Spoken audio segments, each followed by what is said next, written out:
Sonic Talk. Hello everybody, welcome to Sonic Talk episode 592, recording today on Wednesday the 9th of October. 2019. We're just back from Synthfest and we've had a lot of fun. It's been a very busy September so far, lots of gear being released, lots of stuff happening after what was a very sort of dry summer in terms of news. So let's before I start, we should say thank you very much to everybody for watching. We've got the guys in the YouTube chat rooms and the guys and gals in the IRC chat room. This is a podcast to do with music technology, in case you're wondering what I was talking about. This is synthesizers, studio stuff, all kinds of things, software, whatever that fits the bill, really. And would just like to say thank you very much to Isotope for providing the prize.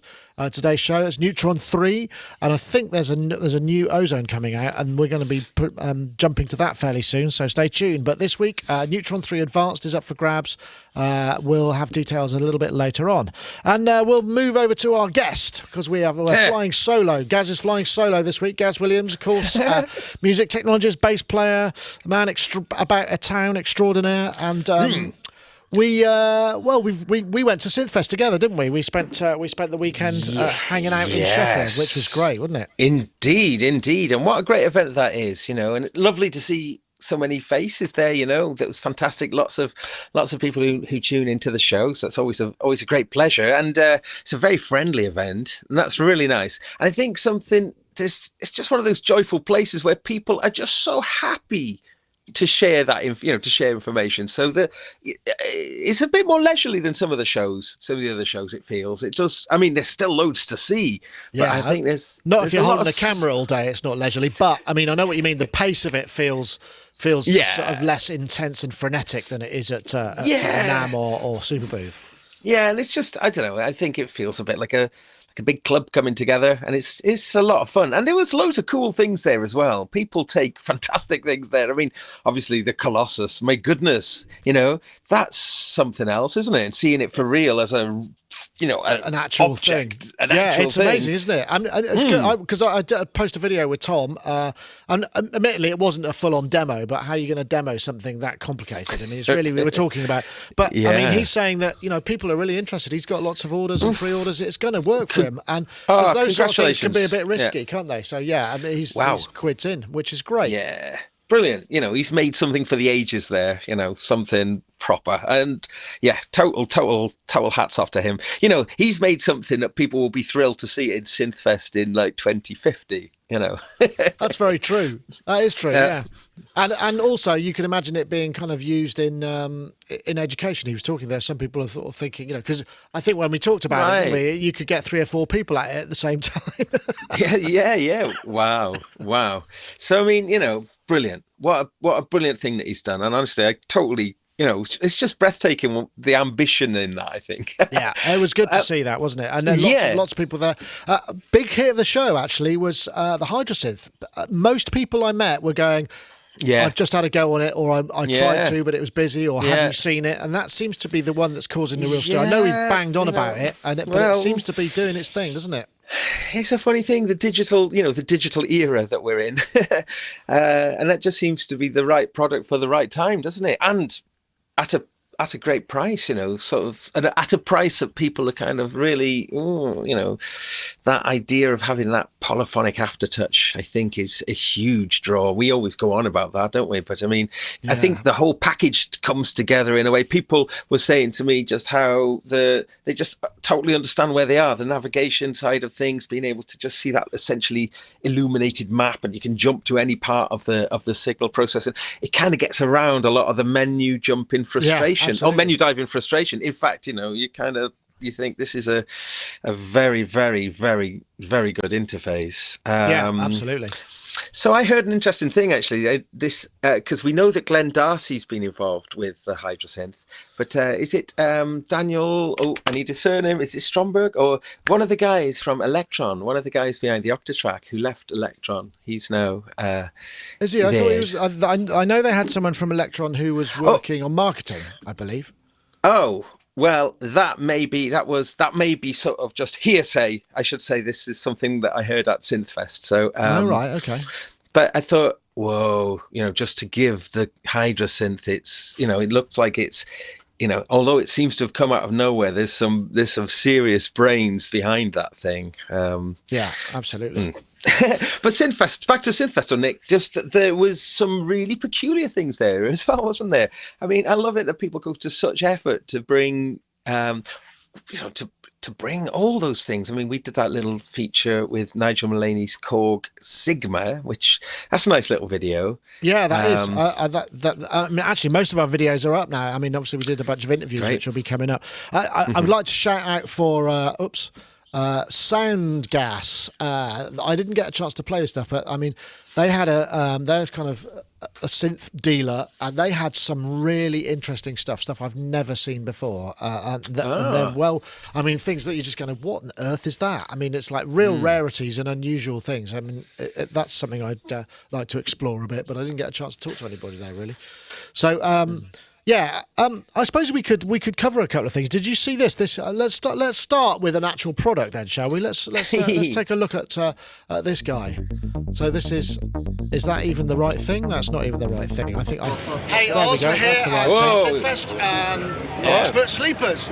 It seems like every time we come and see you, you've got something new, and you have today, right? I certainly have. I have the ES9, which is the latest in my series of digital audio modules for connecting computers and modulars in perfect harmony. So the ES9 kind of builds on, I guess, what the ES8 was. The ES8 was a USB audio interface. Let me help you. Thank you. The ES9 is a 16-in, 16-out USB audio interface in Eurorack. Boom! It has 14 inputs, 8 outputs on 3.5mm jacks. It has a dedicated pair of main outputs on big chunky 1/4-inch jacks.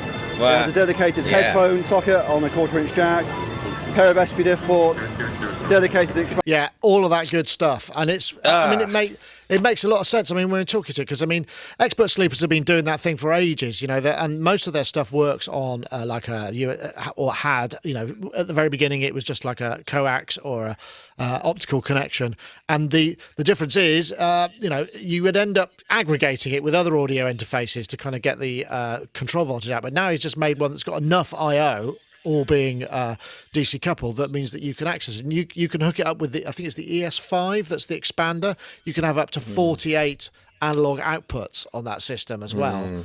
And it just sort of, and playback and recording. I mean, this sort of feel, people are going, this feels like a natural progression, right? You just think this is like almost like a perfect thing for Eurorack. I mean, I don't know if anything like this has come out before, but the whole idea of having a fully functional, in-depth audio interface built into a rack, all DC coupled, as you say, it's fantastic. I mean, I've been like this for a long time with Eurorack, but this is the kind of thinking that I really like. I can imagine, if you started with an empty rack and you only had that, and you just took it from there. So you've got your computer, and you've got your empty rack, and you've got your little bit that you're right.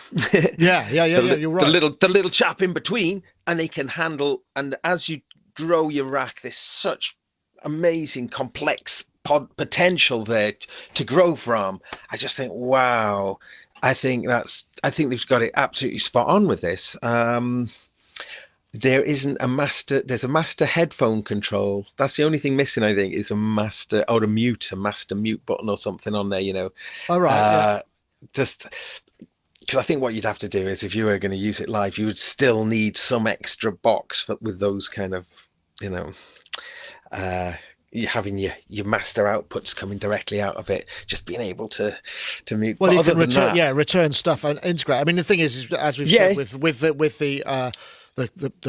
release of Ableton CV tools, which actually we met Skinnerbox there, didn't we? A big shout out to Skinnerbox. They're the developers, but Skinnerbox, unfortunately, their synth, it was a Moog original Model D Moog, got lost by Swiss Air on the way, and and all their clothes. It was just like one of those one of those nightmares of international travel. I really do hope that they got their stuff. Yes. I mean, we didn't hear the happy ending while we were there, but I hope it will be all right. Apparently it's happened before, but but it's an original one as well. Oh, I hope they Oh get it God, back. yeah. Well, it's probably in a very sound case, I'd imagine. But yeah. But yeah, so Ableton CV tools, and this is it's perfect timing, though, isn't it? It's sort of this total. I'm talking about the Expert Sleepers thing. It's just totally in line, I think, with where things should be, or maybe it's really overdue. Yeah, well, exactly that Well, combined with VCV rack or whatever, just it's a how many no-brainer. computer returns is there? 16. 16 returns, yeah. And how Oh, many? I see. No, yeah, coming back from your USB. I guess it's just a stereo, but you can route you can route. Well, there's 16 outputs, so they could be either DC coupled signals or they could be audio. It's up to you. It doesn't really. It's irrelevant, I guess, as to what comes down that pipe. So it's however you want it to be. So you can figure it how you want. Okay, well, through the computer. Well, yes, because Yes. you access DC coupled stuff as outputs, because then they become Right. control voltage signals either via a silent way or by CV tools or whatever it may be. Yeah. So is there a software component though that accompanies this? No, there doesn't need to be, No, because doesn't need to be. It doesn't need to be. I mean, you need something that would output some CV DC signals. So that would be, whatever it is that you do, but you don't have to use it for that. You could just use it purely only for returns, but it would, and maybe sending process stuff through filters or whatever. There's all sorts of ways you could use it. But I mean, I was just thinking about like if you could send it like a whole, if how many tracks out of a DAW you could send into it. It maybe this isn't the thing that I'd be wanting. Imagine that though, if like your whole mix, you could just process your entire mix in your DAW, just 16 outputs. That would be. I think the outputs, because some of them are, one's obviously a headphone output that counts as 2, one's a SP diff that counts as a bunch, and then there's the 2 balanced outs, which are going to be your main stuff if you're hooking it up to a computer and you want to run it that way. I suppose that makes sense. As USB-C connectivity as well, which is kind of just worth Nice. mentioning. Well, I say nice. I mean, when does the big clock turn sort of that it is officially USB-C time? Just to stop the nonsense. It's backwards compatible, isn't it? In a degree, so so you can always adapt up or down. I think. You can find various adapters. No. I mean, I'm just, this is just a wider question about USB and sockets and the amount of cables and all this kind of thing, and this idea of the, almost like USB-C is almost like the it's the kind of, it's the same both ends. It works upside down. It's almost like the holy grail of USB. It's still a bit potentially snappy. That's the only thing. I've got a. I mean, that's this, isn't it? It's the it's that, because you've essentially just got that little thing, so it's still a point of failure. And I've already got cables that you can wiggle and they will just kind of, but that's the nature of a flat connector, I suppose. Okay, yeah. But yeah. So okay, interesting. just I'm all up for the ending of just the massive. I think environmentally as well. Just getting just. All manufacturers just jump ship. Just if you're making a product that's got USB on it. Well, I mean, the thing for us is, now, I mean, in terms of USB, having a single connector works great. I mean, particularly for our rigs where everything that charges the battery, it's all micro. Everything is micro now, so which is kind of okay, or USB-C. But I've got a power supply that runs all of those things, so that's okay. But yeah, I know what you're saying. Just if it's going to be, if the future is USB-C, then why not just sort of, Well, because not everybody has the latest modern computers, do they? That's the thing, which kind of ties into another thing. But before we get there, let's just have a word from our friends over at Softube. It's obviously Monument Bass. Well worth checking out Monument Bass. This is a dedicated instrument that is built on samples that have been taken from some really nice, beefy, kind of specially processed synths that sound good in the bottom end. with some stereo, obviously, as well. But there's also some DSP that's very much suited to the bass. So when you use it, you get this sound that is bass, master ready, mix ready. It doesn't feel like it needs an awful lot. You can get the stuff coming out of it that fills that solid bottom end, and you can tweak. I did a little bit of review on it. You can check that on the site, but it's available now from Softube, and it's the latest release. It's well worth checking out. Lots of presets from interesting and modern and current producers if you struggle with that sort of thing, but well worth a look. So if you go over to softube.com and look out for Monument Bass, you can try it now as a demo, and then obviously you can buy it if you like as well. I want to say thank you to them for sponsoring.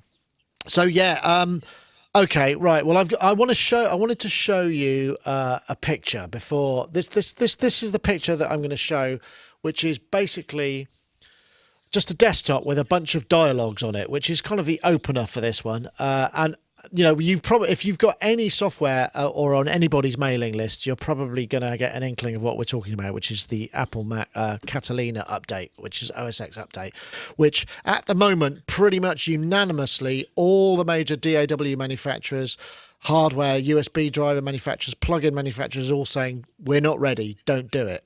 And I know we periodically go through all of these things. We had the Rosetta thing with Mac. This stuff happens from time to time. But this feels to me like the biggest not ready and upheaval in an OS rollover. Normally, there's a little bit more kind of readiness before this happens. So you've got some of the big players on. But so if you do update to this, that only 64-bit code will work. Yeah. And B, there's lots of security measures, which is one of the reasons that this kind of showed up. This is from a chap called Tyler Hall, who basically updated to. He said, "What did he say? He completely. What was the story? Oh yeah, basically he upgraded to Catalina, went out, and when he came back, this is what he was greeted with, although he'd moved all the dialogue boxes, because everything has to say, do I get permission to show you notifications? There's just so much more secure. And we understand that security is a big issue, but I mean, generally speaking, this is just massive in terms of, because one of the big reasons this is so massive is because new computers, such as the new Mac Pro, everything that Apple ships now is going to have Catalina installed on it. And rolling back is not an option for many people, and particularly with the new stuff. And their policy is it goes out with the latest OS. So if you buy the latest OS and you effectively can't use it for the tools that you require, then it's a bit of a almighty cock up as far as I can tell. I mean, you've got a trash can. Will that run Catalina? Presumably it will.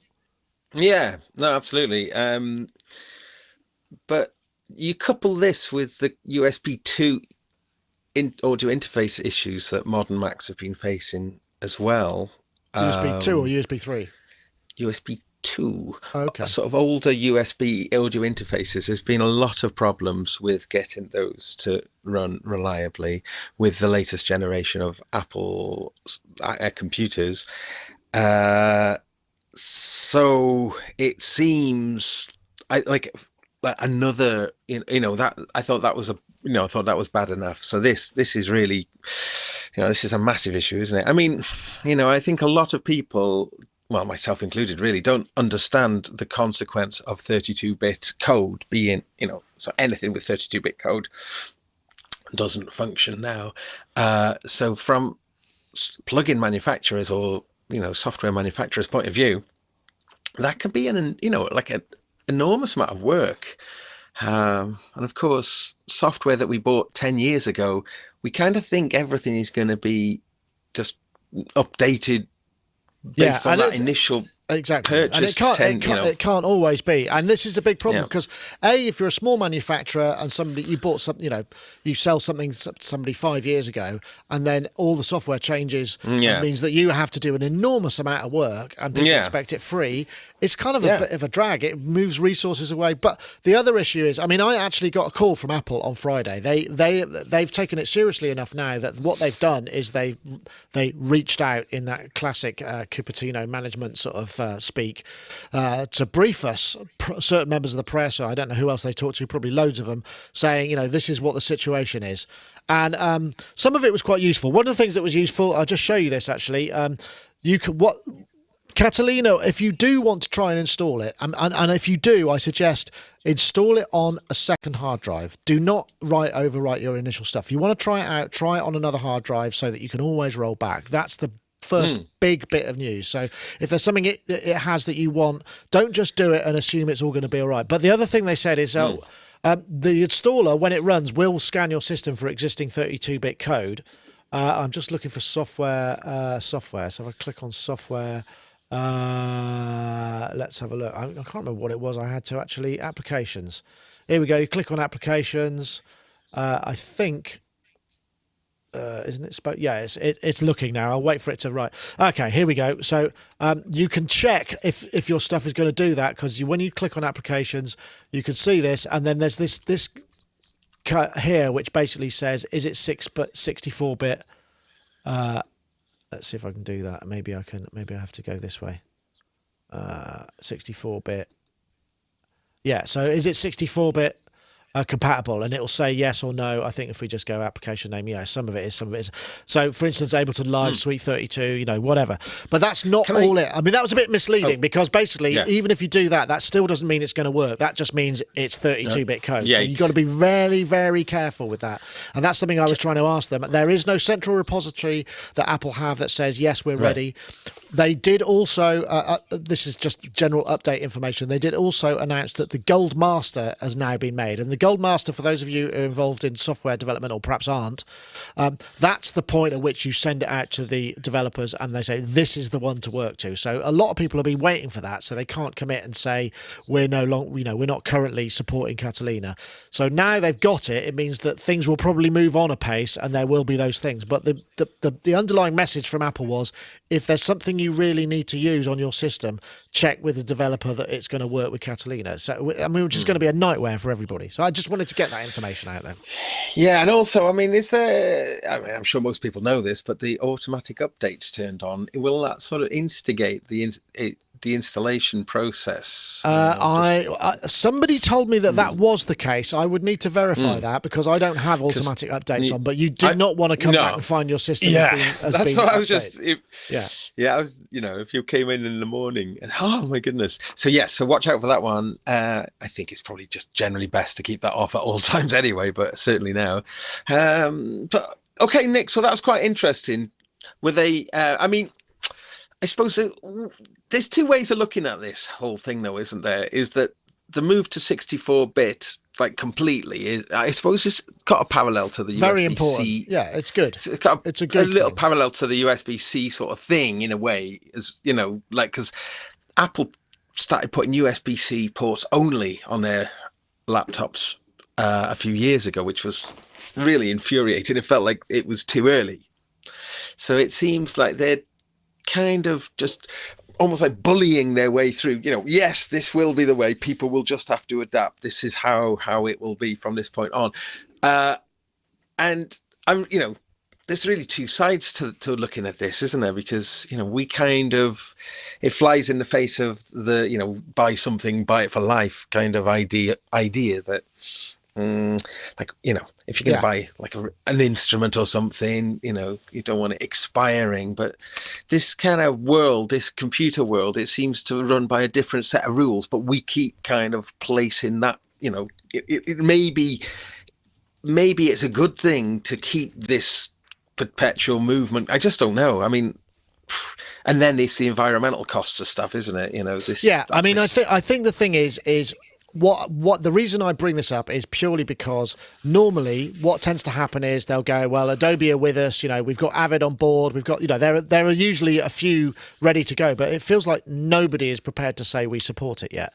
And this is across the board, I've been getting emails, if you look, there's some great articles on Pro Tools Expert and Create Digital Music, and there are sort of current lists. I think on Pro Tools Expert there's a list of kind of stuff that has said we're not compatible yet, and it's basically almost everything. I mean, and that's That's the problem. So, you know, if for instance this thing is going to affect people who, like, maybe what they've done is they budgeted to buy one of the new Mac Pros, you know, the big cheese grater things. You know, maybe that's what they're going to get, you know, and that's fine. You'd be looking forward to upgrading that. But at the moment, you get that in your studio, and it's probably not going to work with most of the things that you use. So that might affect your buying decision. Or you may have planned this because you've got a downtime window that is between projects, and it's going to screw all of that kind of stuff up because it just won't work yet. And those are the sort of things that you need to think of in advance. So I mean, really, this is more of a kind of a warning to just don't do it if you have anything that's mission critical, or if you do it, get it on an external hard drive or a second drive, and don't overwrite your primary partition. That's what I was. Great advice. Yeah, good advice, definitely. I mean, there is this thing as well, isn't it, that, you know, our music making device, being a computer often, mostly, means that quite often they are, like, you know, if you're a Mac user, you are in this world, you know, it's an issue. Whereas that, you know, that kind of like Linux approach or something, you know, obviously, like, you can run decent software on Linux, like Bitwig, for instance. You're in a totally different world with a totally different, you know, everything's different, isn't it? If you I mean, go it's down not that path. Exactly. It's more for the hands-on. But that's right. You have to spend a lot of time then tinkering get. So whereas that thing that Apple keeps perpetuating is that almost utter lack of tinkering. It just works, right? And unfortunately, in this case, it just doesn't. That's it. I think that might be a show title. It just doesn't work. I don't think that's it. It just doesn't work. Let's just write that down. It just doesn't work. Yeah, it's very But I mean, it is just a moment in time, though, isn't it? And I guess sadly, it's also going to probably jettison some things into the annals of history that just will never be updated. Yeah. I mean, again, this is in Mac land, of course. It's one of those scenarios because, I mean, we talked to various producers. Yoad's one of them, and I know other people have got, like, Robbie Bronham's got one as well. He's got a sort of frozen system. You know, when over the last big change, the pre-Rosetta perhaps, it's got a system that will run projects that were pre one of these large changes. And that's, you know, if that's what you do, and you often have to go back and revisit things, then that, you know, that's maybe what you're just going to have to factor in. Which, you know, okay, I admit it's not going to affect a lot of hobbyists or whatnot, but it could make their lives more of a drag if they don't have a mind to this. Anyway, I didn't want to kind of dwell on it too long because, you know, it gets into an Apple versus the world kind of thing. So how about we go somewhere completely different and then... Mr. Luke Edwards. Hey, this is cool. Demo guy. Yeah. Hello. Product specialist extraordinaire. That's me. How long have we been filming you? I'm trying to remember. We must have been amongst your first demos, right? It's a lot of years. Yes, it's a lot of years. Could even be back in the Roland days. Awesome. Yes. God, it could be, yeah. Yeah. Dave mentioned that. So we were talking previously because we filmed all of the new Korg stuff, and but you were saying you had this really cool demo of using the Nutekt synth in an interesting way, right? Yeah, the way I've been showing it to people is obviously it's an amazing synth and it's got the kind of sound engine derived from the Prologue and the Minilog XD, user oscillators, user effects. The preamble's a lot longer in this, so I'm just going to fast forward. Essentially, what is the... Let's start here we go. Dialing in some effects. Modulation effects. Oh, that sounds good.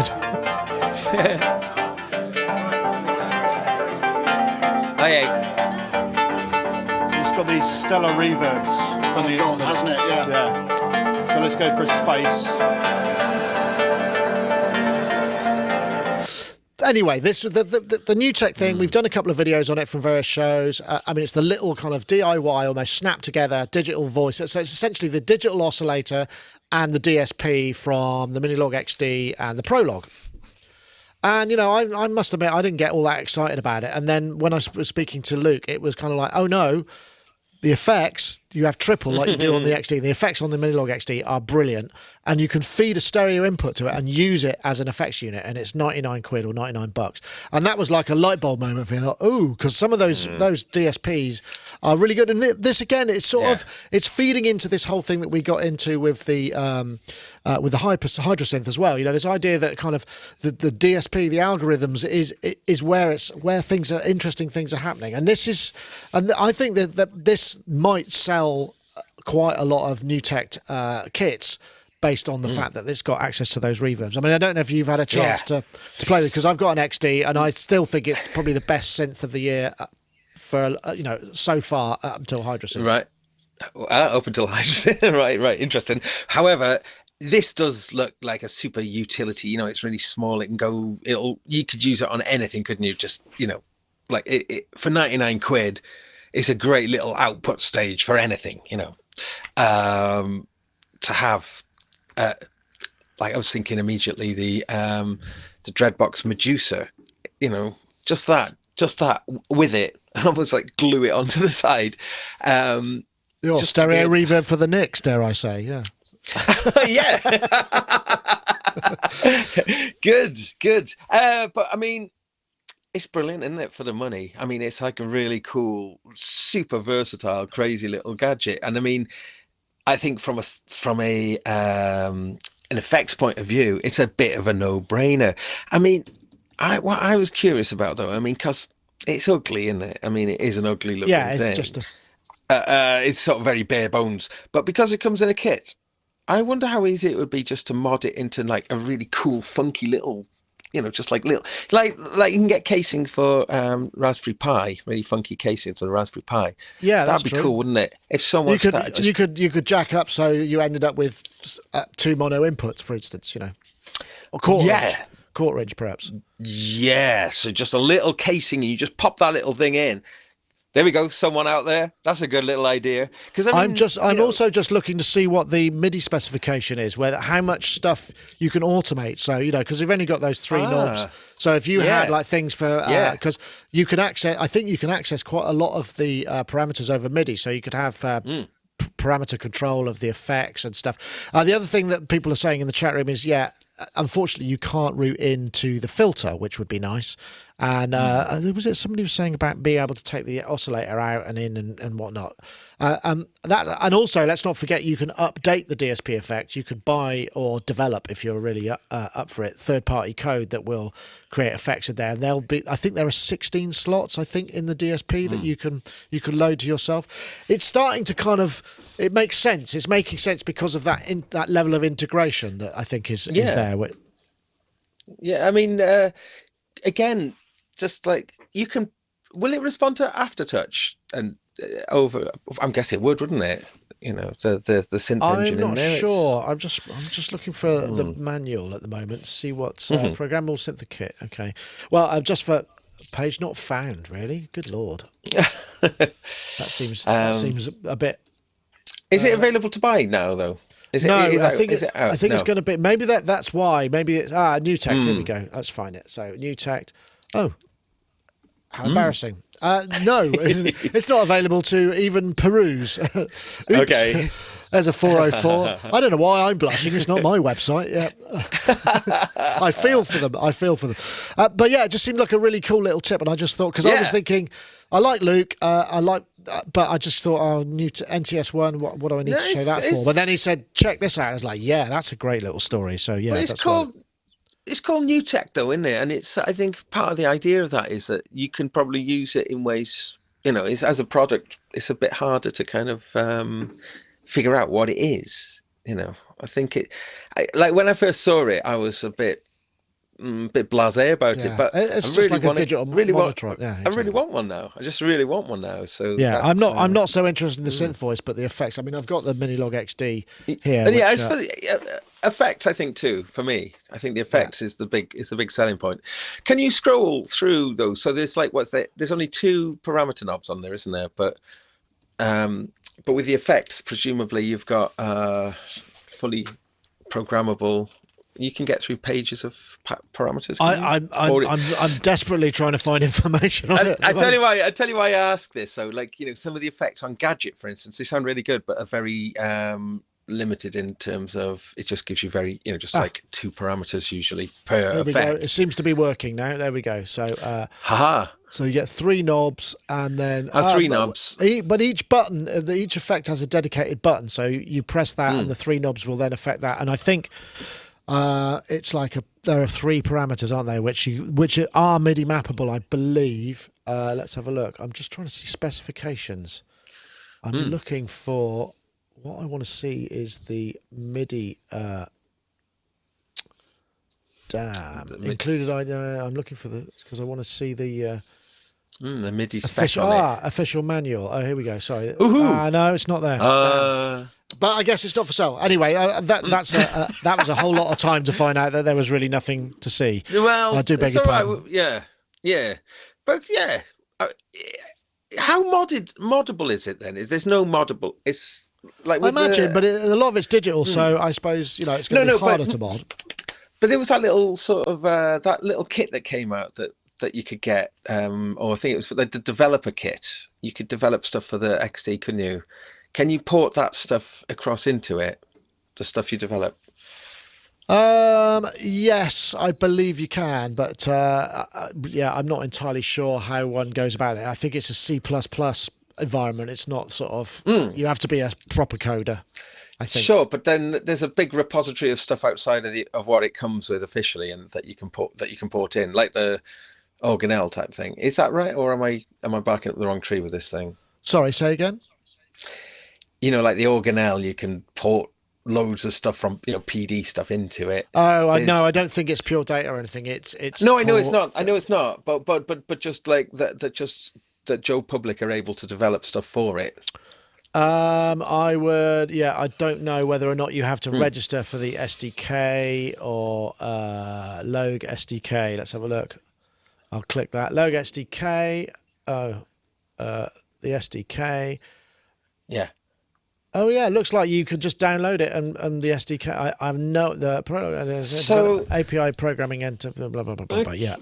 So. I'm just speculating though that if that little box then has got, once it's out, actually, if tons of people can develop mad loads of ideas for it, then it starts to become something really cool, I think. Well, I think the thing about this is because when you get this, because we got the development kit, which I think I sent to somebody, but this has got a USB port on it, so you can basically talk directly to it with the development kit and code stuff in and hear it in real time, I suppose. I mean, I'm not that good a coder at that sort of level.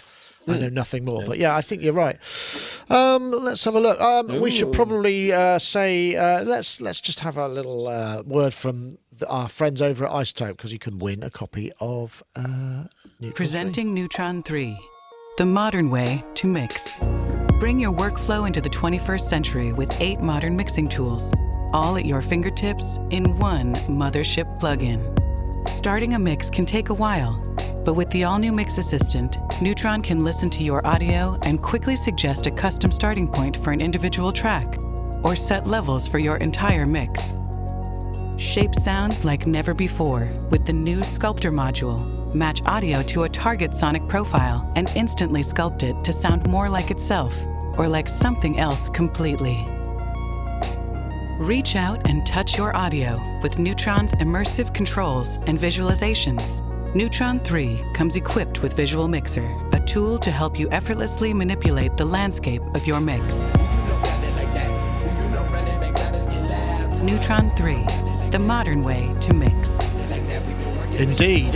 So you can download a version of that, a demo version, and check it out. Neutron 3. Actually, I got busted for one of the Isotope ads. It started. I think the license must have run out, and I think it was whatever the last product was. It just said copyright strike, whatever. Not a strike, but yeah, sorry, you can't use this. And it was because of the music backing the ad. So I must check that. But anyway, so we have a competition for this week. We're looking for the hashtag Mix Workflow and the hashtag Neutron 3, and you tweet that to @Sonicstate and @Isotope Inc. So that's the hashtag Mix Workflow, that's one word, and the hashtag Neutron 3, and you could be up for winning a copy of Neutron 3 Advanced, which in fact last week's winner we have here. This is somebody called Unique Sounds of America, so it's @Unique Sounds USA. And it just says pick me, and it did. So good for you. So if you want to get in touch, Unique Sounds of America, Isotope people who are actually coming to visit after this show, we could get you a copy of Neutron 3. Because Ozone 9 is being advertised now. Yeah. Well, I think that's going to be the next prize. So I've been told. Oh, that'll be amazing. Because that thing that really made me go whoa about it, which is not maybe such a big thing though, is it's got NKS compatibility, so all your ozone parameters can come up on your complete control keyboard or on your machine, which, you know, I mean, lots of other software has that, but for that to actually apply to ozone, very cool. So I was quite excited about that.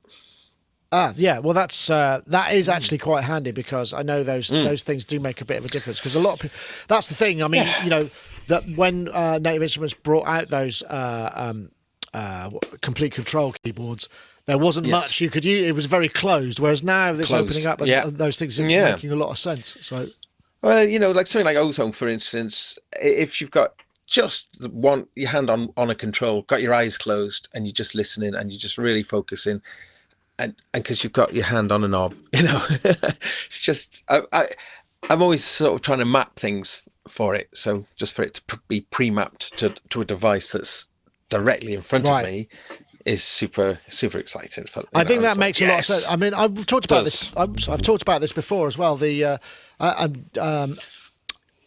Yoad's got one of that little kind of steampunk knob that's just a really nice knob that it just works on whatever your mouse cursor is over. Select. And I'm thinking that's probably a way to go as well, as an alternative. But actually, to be fair, that's not that far off the cost of one of the lowest prices NKS keyboards. But there are other ways to do it, I'm sure. There's plenty of other stuff to do. This was the other thing that I wanted to check. This is the new synth from Erica Synths, which is called Now. This was shot at the Dutch Modular Show by Gearsluts. So let's just have a look at this. And it sort of follows on a little bit from the Colossus, which is very EMS inspired. And this Welcome, is Gearsluts, also in our modest booth in Dutch Modular Festival. This is Dirk from Erica Synths, and oh, hello. Oh, what's happened there? Oh, that's interesting. It's not playing. Come on. Oh, don't be shy. Come on, don't be shy. our take There we on are. their interface as so it's really interesting. So they've got a take on the AKS, they've got the vernier dials, and they've got this brilliant digital LED patch bay, which I just think is a genius idea. It has filter and I guess trapezoids. Oscillation. And again, it's not VSCS joystick circuitry, but it's the form factor. Ring modulator.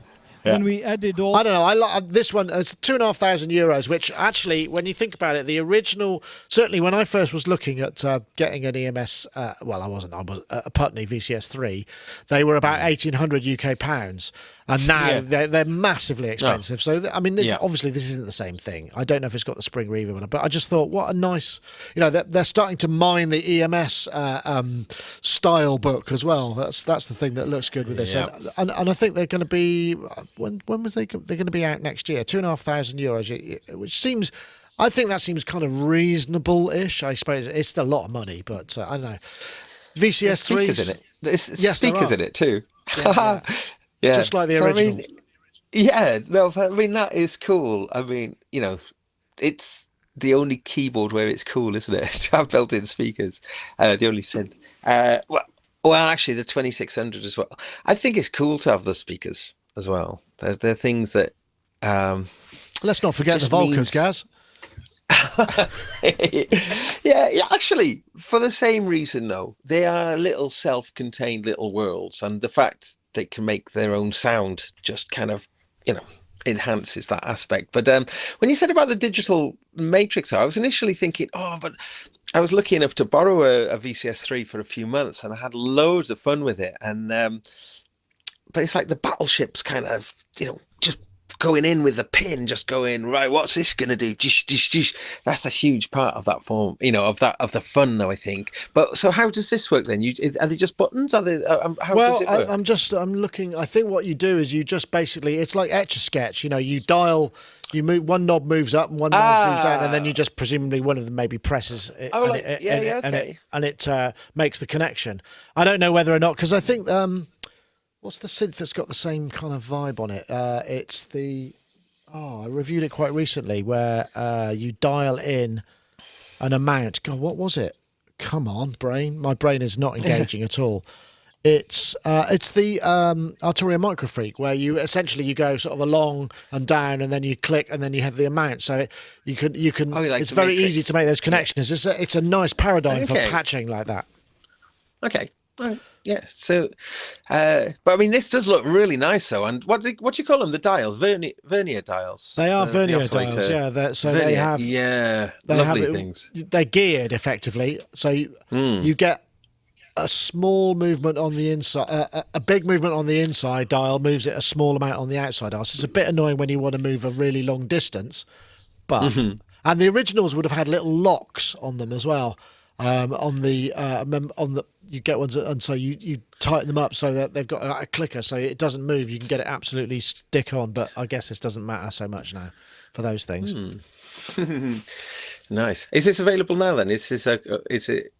I'd love to try it out. It looks I really, don't know really if fun. it's. I don't know. Let's have a look. When's it coming? Let me see. End of the year. It'll be available at the end of the year. Oh, just want to say hello to Mr. Bo Beats in the chat room there. Nice to see you hanging out. I hope you're well. I guess we didn't see you at Synthfest, but we'll see him somewhere, no doubt in the near future. Yeah. Anyway, I thought that was fun. Another quickie from Synthfest, which was Okay, here we are at you, Synthfest 2019, actually, and these new Sonicstate, stands. and we're going to take a look at these stands from AMS Stands. Now, these stands are quite specific in that they kind of answer a problem that many of us are finding, that all of these interesting little desktop devices, we run out of desktop space, so we need to start going vertical, or we need to kind of expand into other directions. Now, these are quite interesting. So we got Glenn here from AMS who will talk us through these. So we're looking at a little, like, these little stands. Do they come as a fixed set, or do you specify what's in each of the stands? We can do both. So these are basic stands that we've got that you. I thoroughly recommend you watch that video, because one thing about him is he's just got an answer for everything. It's just like, yeah, you just do this, you just do that. We've got this little thing that you clamp on that means that you could, and it's just a really, I mean, because he hasn't invented the extrusion, it's actually quite a common, or not common, it's a commonly available, I think it's aluminium extrusion that you can that's got slots in that you can attach various things to. And it's just a brilliant repurposing of it. I mean, yeah, okay, they're perhaps not the most visually thrilling things to look at, but they're really utilitarian, and I could see you getting all moist-eyed over these guys. They weren't that expensive, were they? They were like 60, 70 quid for a 3-tier Volca stand, which is very reasonable. Yeah, I think even and just and totally modular in that you can attach extra bits and expand out with it and do it in all sorts of ways. The one that was quite cool is the one that attaches to the back of a regular X. Yeah, I think that's in the video, isn't it? Yeah. At the back of an X stand. So you can, it's really annoying, isn't it? If you want to play a regular keyboard and you want to have just one of these things that's really small and having to have another stand just to accommodate it. So you can attach these bars on the back of this bar that goes all the way across the back of your X stand, and then you can have a multiple little things attached above your regular keyboard, and in a pretty rigid way for gigging musicians. I thought that side of things was really AMS cool. God, you can tell they're engineers, can't you? Look, it's very neatly laid out. Yeah. $69.99 for a 3-tier. That's pretty good, isn't it? I mean, that 79. I mean, it's not outrageous, and it's all kind of solid, isn't it? Yeah. Oh, it's definitely solid, and so adjustable. So good. Good. That's a good one. That's the thing about these stands. These fairs, which are more localized, is you get people coming in who, haven't had to travel miles, and they just kind of go, yeah, I'll give it a go. And it was nice to see the VCV Rack guy there as well. And VCV Rack do this thing where if you're a local developer and you want to go, they'll just go, yeah, sure, and they'll probably send you some graphics, and you go and represent VCV Rack. And we spoke to Dale, and that was quite interesting. That was an interesting thing as well. Excuse me. Gosh. I seem to have almost arrived at the end. Actually, no, somebody did mention in the chat room that there is a new Source Audio pedal, which is the Collider delay and reverb. So it's like the Ventris, but it's a reverb on one side and a delay, and that the demo was really nice. That looks like it's going to be worth checking out. And And I'm assuming they're going to be lots of the same algorithms from the Ventris then, isn't there? Yeah, exactly. So it's, ooh, this is the one then, I think. That could be they're expensive, aren't they? Contender. How much are they? Yeah, probably in the 400 region. Yeah, that's the only problem. They aren't online store. No, What's it? Let's have a look. Online store. They got really deep MIDI implementation. They have. Cool. I mean, the thing that I find really frustrating with them, because every time I bring it up, because I quite often use them for the Friday Fun Jams, and I plug them in, and I have a synth going into each side, and there's and then I configure the switch so that when I latches, it freezes and unfreezes, and every time I switch it on again, I kind of got to program it. I don't seem to be able to get that to stick, and I haven't figured it out, and and even with the editor, I go, okay, I save that in a patch, and it comes back, and it's like, oh, that's not the same. And I think it's probably operator error more than anything else. But yeah, maybe you've got. But you can. Well, I've done a lot of things with saving it with program change that you can't see on the pedal itself, which is kind of interesting, but also a bit confusing in that it can have 128 patches, I think, or maybe it's 100 patches. That can be accessed via program change, but not actually on board the pedal itself. But so it's quite cool. I've been saving patches. They've been recalling it pretty accurate, I think. Maybe I just am getting it wrong. I haven't quite got it right.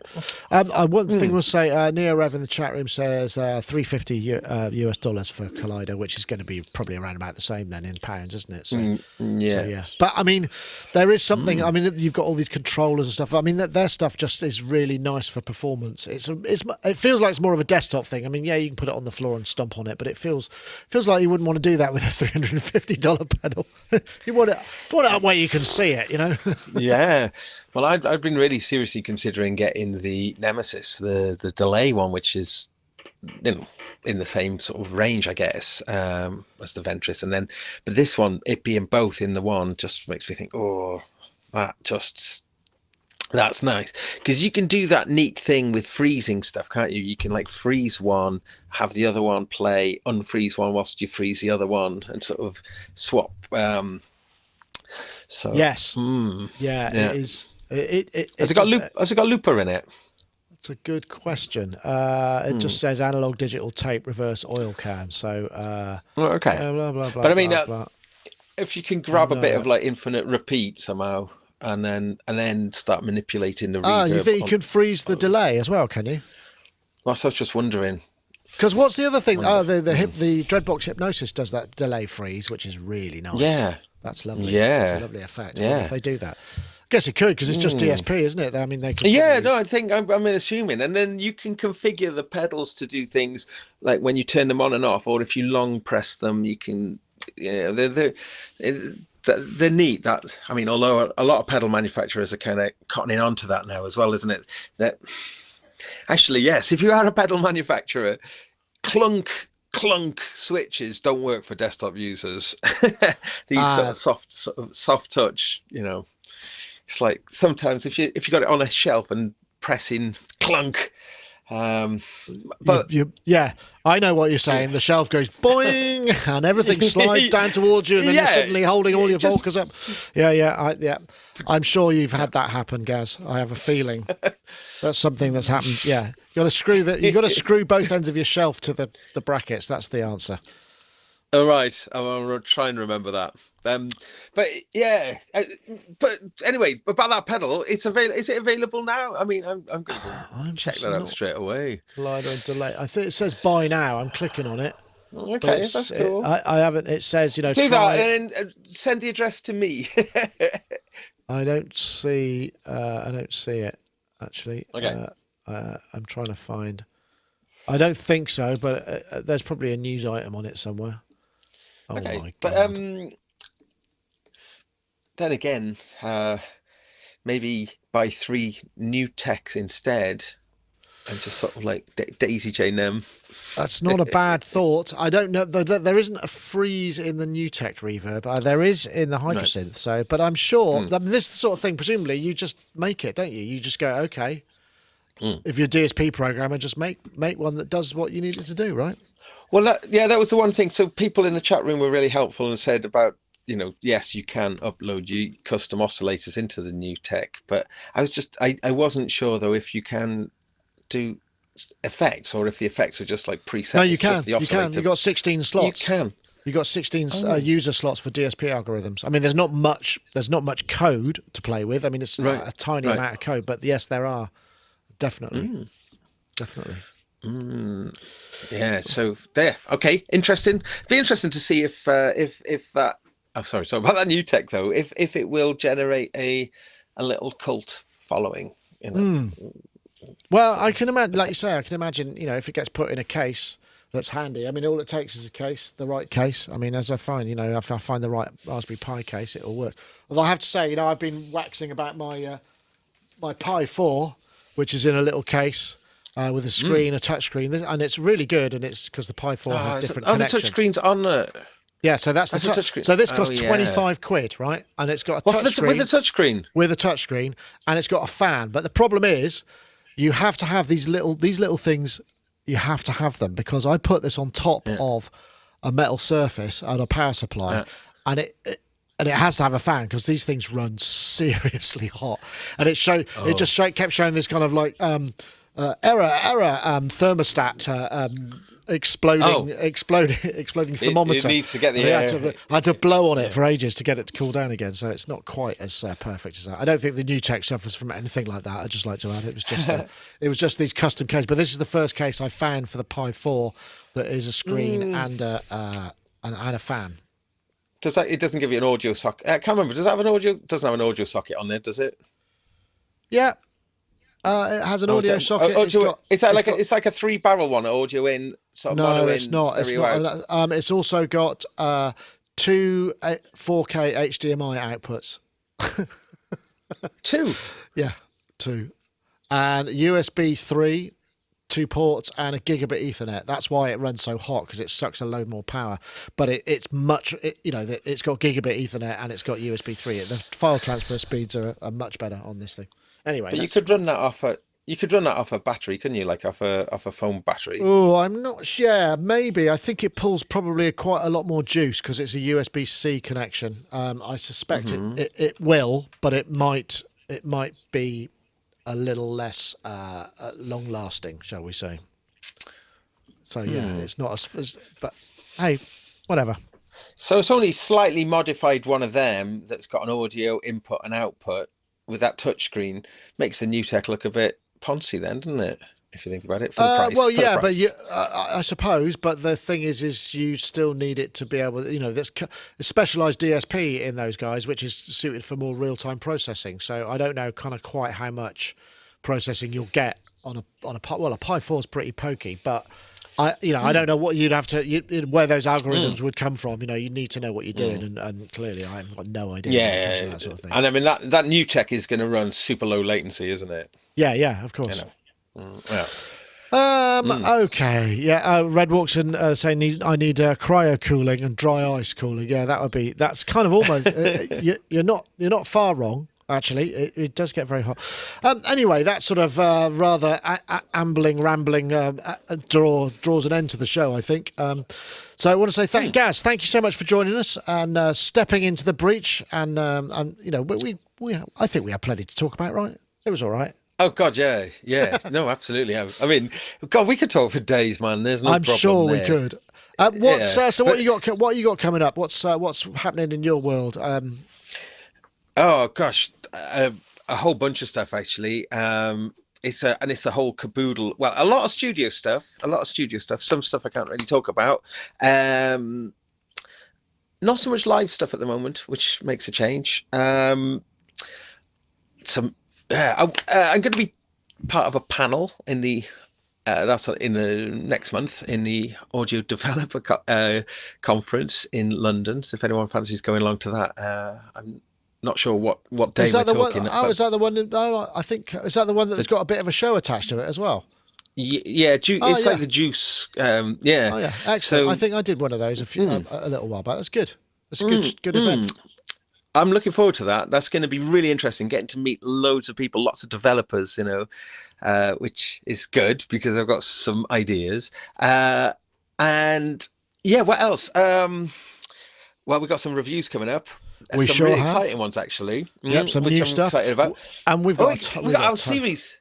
Oh We've yeah, got a new series as well. We got a new Are series. you allowed to mention it, or should we? Or should we keep that under We'll wraps? tease that. We'll leave that. We shot a lot of it in Okay. a lot of episodes, but we haven't had a chance to review the outcome yet. So I'm going to hold off there. But okay, but that's a we've tease. That's just a little tease. That's a tease, and we got a load of stuff. In fact, we've got a tour of the Innovation Road at Yamaha in Hamamatsu. That's going to be coming up, and we had a look at the. That's interesting. We looked at the Yamaha VP1 as well, of which there are so few in the world. So we got a little bit of play time with that. And more stuff to come. But Gaz, thank you very much for joining us. My pleasure. We will see you again very shortly. I can go to a 2's-up shot, can't I? We can wave ourselves off into the distance, and hopefully it'll clear the screen. Thank you very much for watching, everybody. We'll see you next time. Take care. Bye-bye now.